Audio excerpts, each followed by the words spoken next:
Alec is the president of the board of directors for the Seven Rivers LGBTQ Connection, or the Center.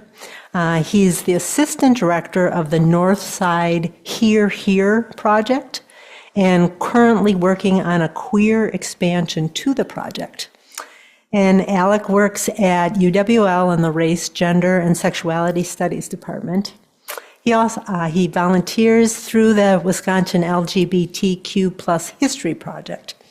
And he loves to cook, garden, paint, and read.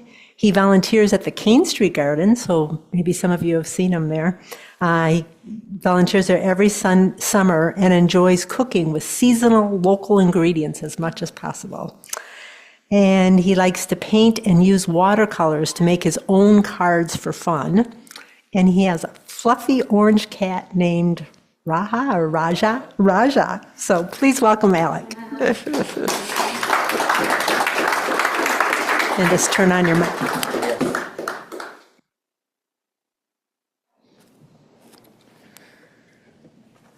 All right, can you hear me? Sounds good. Well, thank you for having me. Good morning, everyone. Morning. My name is Alec. I'm the board president of the Seven Rivers LGBT Resource Center in town, the assistant director of the Northside expansion of Here. A lot of this was just introduced, but work at UWL in the Race, Gender, and Sexuality Studies, volunteer throughout the community. You might also recognize me as your bartender at Sagra on Meatball Mondays. And I do want to say that I'm here speaking on behalf of myself today. My thoughts don't represent the thoughts of any organizations I'm affiliated with, or necessarily at least, or my employers. But I'm really excited to be here. My name is Alec, like I mentioned, with a C, like Baldwin. I have not harmed anyone, though. The land that we're currently on is situated on ancestral lands of the Ho-Chunk Nation, who've stewarded this land since time immemorial. Because we're all here today to talk a little bit about social justice, I'm going to extend the land recognition statement with a small amount of context. What we now call the city of La Crosse occupies land that was once prairie and was home to a band of Ho-Chunk.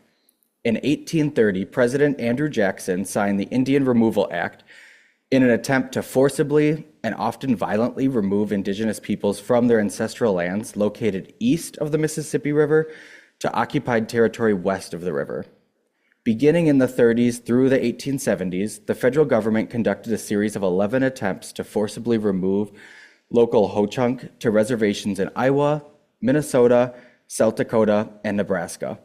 The rendezvous location for the 1848 removal was located here in La Crosse at the historic steamboat landing that is now Spence Park, which is downtown just across the street from the Charmant.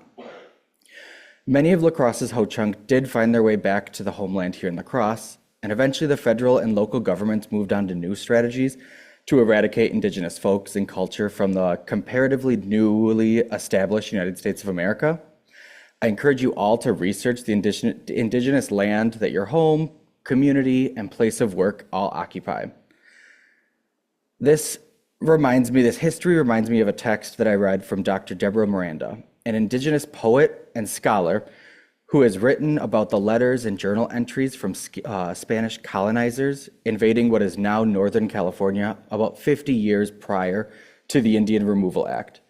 Dr. Miranda writes in gruesome detail about the ways that Spanish colonizers attempted to violently eradicate indigenous folks who did not fit neatly into their idea of gender binary. This reminds me of what happened in the Institute for Sexual Research in Berlin. This was the world's first known trans health and research clinic, and would be over a century old if it hadn't fallen to Nazi ideology. We lost years of knowledge and understanding about trans and gender non-conforming folks from Nazis burning these buildings, books, and erasing this history. This reminds me of what we're seeing today. The word transgender and any trace of the existence of trans folks has been removed from government websites spanning from health-related articles, to federal prisons, to even the National Park Service page dedicated to the Stonewall National Memorial, and so many more. This is only the beginning, though. I'm here to talk about inclusion, which is your theme for the month. It's a lovely and important theme. I was hoping to get to come here and talk about all the ways that we can be inclusive of folks who exist outside the gender binary in our everyday lives, like putting our pronouns on our email signature or name tags at work. These actions are important, but I want to ask more of you. Humans aren't binary creatures. Sexuality, gender, and sex all exist on a spectrum. We've attempted to chop this spectrum up, label the sections, and then pretend it was never a spectrum to begin with. The spectrum isn't theoretical or inanimate, though. It's human, and it's made up of our friends, family, neighbors, peers, and folks possibly in this room. Partitioning these spectra diminishes the inherent worth and dignity of humans who don't fit neatly into these binaries. How can we be inclusive of gender nonconforming folks in a time when 672 anti-trans and anti-non-binary bills were considered last year? 379 are active so far this year, as of about a week ago when I rechecked these stats. And half a dozen executive orders were signed in 2 weeks. There are direct, inclusive actions we can all take locally to protect our gender nonconforming youth, prevent further queer suicide attempts, and support members of our community. UU's fourth principle is a free and responsible search for truth and meaning. In your search for truth, I implore you to include gender nonconforming, trans, and queer folks. When you research for your work, include us in your research. Think, how does my work include gender nonconforming, trans, and queer folks? How does my work to protect these folks or give to these folks? When I speak with future teachers, I encourage them to include us in our lesson planning. A high school social studies teacher might include a lesson on Stonewall, the Black Knight Brawl, or the Compton cafeteria riots. Inclusion could also look like a middle school math teacher who might make a test question about Susie and her girlfriend. Inclusion could look like an elementary school teacher reading the book that we all read this morning, or you all reading this book to the youth in this, well, not in this room, wherever they are. I don't see them. There are other ways, though, that we all might be able to be more inclusive for our gender nonconforming peers and colleagues. If you're unionized, request that your union create a diversity, equity, and inclusion role to help foster a more inclusive and safer working environment. If you're not unionized, can you start one? Do you own a small business with employees? What have you done to foster a healthy working environment for trans and gender nonconforming staff? Do you allow your staff to use names and pronouns they want to use without any issue? Do your trans and gender nonconforming staff know they can come to you if a customer makes a hateful remark or even just a microaggression? Does your insurance policy cover trans health care, including but not limited to access to an inclusive therapist? Your hiring process tells a lot about what the experience of working for you will be like. How do you support trans and gender nonconforming applicants?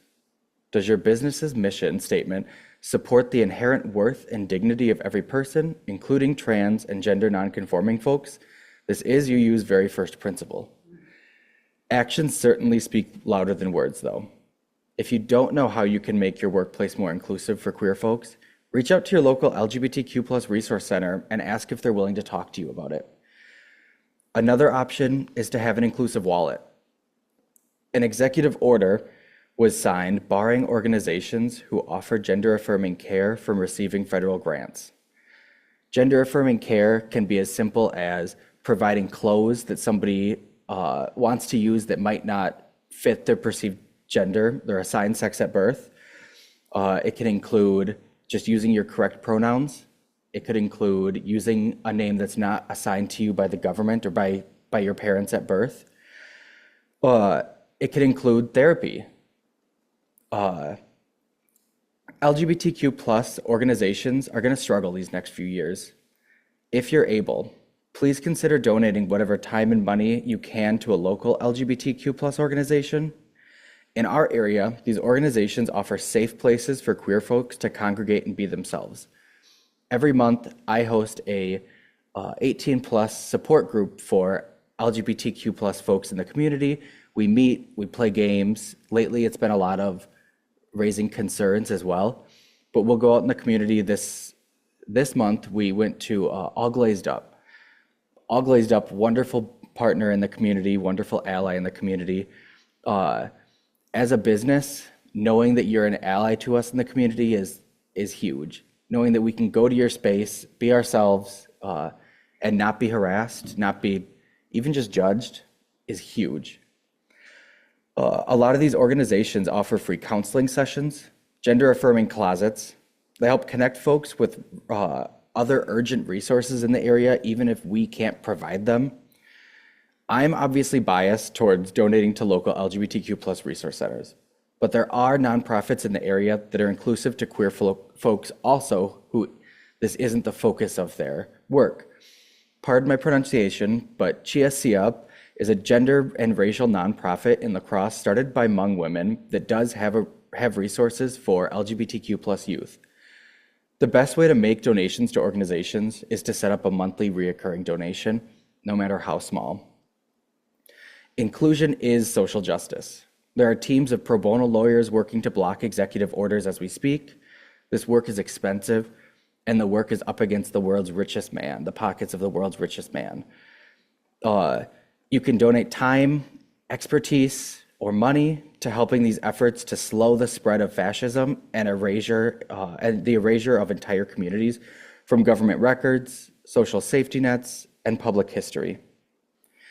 Not everyone can afford to have an inclusive wallet right now, unfortunately. An example of a local man donating his time to helping queer folks is a man who teaches martial arts out of Winona. I unfortunately can't remember his name offhand, but he reached out to the center right after the election, and he wanted to support the community with his knowledge, with his expertise. He now brings his own supplies, gives out free tools, including this thing that he taught me how to use, and plans out accessible self-defense classes every other week for the community, completely free. They're a lot of fun. He makes sure that it's an inclusive environment. He builds on previous lessons while allowing folks to jump in at any session. And he is more than happy to modify any lesson to be accessible to folks with varying disabilities or ability levels. UU's second principle is justice, equity, and compassion in human relations. There's another local issue I want to bring to your attention. There is a therapist in La Crosse who is currently suing the city of La Crosse in an attempt to overturn its ban on conversion therapy.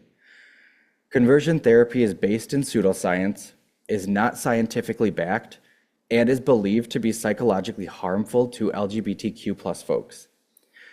The same therapist is also currently running for the La Crosse School Board. The elections are this Tuesday. I personally believe that someone who ignores the science of their own field in an effort to practice a harmful pseudoscience towards an already marginalized community is not a safe person in our community and is certainly not a safe person to be on our school board.